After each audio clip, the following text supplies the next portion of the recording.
Okay, y'all, here we go. Gene key 22. Easily the most mysterious and powerful of all the gene keys. This is about the divine feminine in action. This key is about bringing Christ consciousness to earth.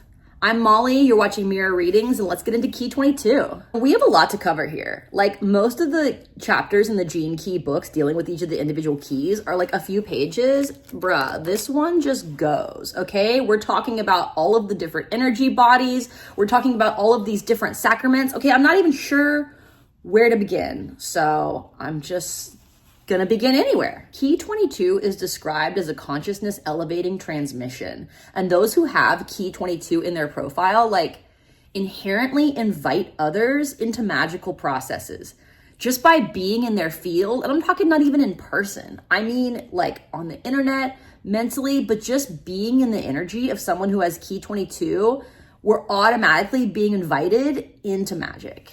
All drama has a redemption arc. Okay, all the world's a stage and we are merely the players. So redemption is built into the human experience. So this shadow of dishonor in the 22nd key begins when we dishonor ourselves. And that happens anytime that we can't accept a way that we behave or feel. As we reject ourselves, we dishonor ourselves. There's an inherent feature of dishonor where we can't be comfortable with discomfort. And we start dishonoring others when we externalize that as blame, right? Blame is the greatest and most severe dishonor that we can bestow upon another. All transformation begins with recognition of our shadows, but we can't recognize our shadows if we can't accept the way that we're thinking, feeling, behaving. And that's, of course, ripples out also into our personal relationships. So in this shadow of dishonor, we ultimately get cut off from our true nature and from our relationships. One of the great tricks of this shadow is an unwillingness to feel shame. Like, you can't bask in shame, you can't get lost in shame, but in order for us to accept how we feel, right, and how we've behaved in the past, sometimes we have to look at past action that we're ashamed of. And that shame is what makes us human. We don't have to wallow in it, we don't have to overindulge it, but being able to just let that pass through our system naturally is so powerful. And that's one of the tricks of this shadow of dishonor, is that it doesn't want us to sit with our feelings, so we can never just let the emotional storms pass. So we're always kind of running from ourselves. In the gene keys, the cities are a feature of enlightenment, but a lot of times they can also present as an obstacle on the path from the shadow to the gift. So the city of grace is what is blocked when we're in that shadow of dishonor. We can't give ourselves or others grace if we can't accept the behavior or the feelings, and we're not able to experience the sometimes inherent shame that comes along with remembering when we did something we weren't proud of. But of course, the easiest path to grace is through the gift of graciousness.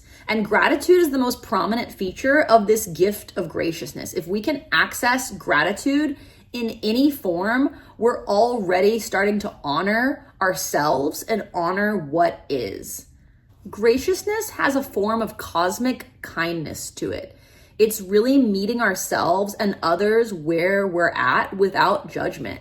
That open-hearted cosmic kindness is like the warm arms of the nurturing mother who doesn't care what you've done. She just wants to love you as you are. Graciousness is chivalrous. It's a cocktail of noble qualities. And according to the gene keys, it emanates not only through our physical body, but also through the 6 layers of our energy bodies. So here we go. We're going to talk quickly about the 7 sacred bodies of humanity. Okay, this is also a Kabbalistic concept. If you want to study this more, I would look towards Kabbalah. But there's the physical body, the astral body, okay, which is what stores and transmits all human emotion and desire. There's also the mental body, which is greatly influenced by the collective, but also has to do with how we're processing our information through our perspective. The causal body, number 4, is our soul, and it's the bridge between the lower material realm that we find ourselves in, and our higher intelligence. Then there's the Buddhic body, number 5, which is the higher octave of the astral body. So this is like the emotional level and experience that the soul is operating on. There's 6, which is the atmic body, and this is where the field of Christ consciousness starts to come online and trickle down into our material form. Like, this is our thread of connection to divine intelligence. And finally, the 7th body is the monadic body. The monad is connected to the original divine source. So this is the God spark within us, and it's described as the Holy Trinity or divine will. The monadic body is present within every single atom on all planes, right down to the physical plane. However, until awareness has risen in the atmic body, okay, and that's the thread of our connection to divine consciousness, the monadic cannot be fully expressed. So we have to work on that connection to the divine, working through our soul to be able to bring the monadic body fully online. And the benefit of having all of these energy bodies fully activated is that whatever it is we want to communicate is coming so strongly through our aura that like words become secondary. Graciousness is a gift that has gratitude for whatever life brings, and that automatically brings us into this Siddhic state of grace.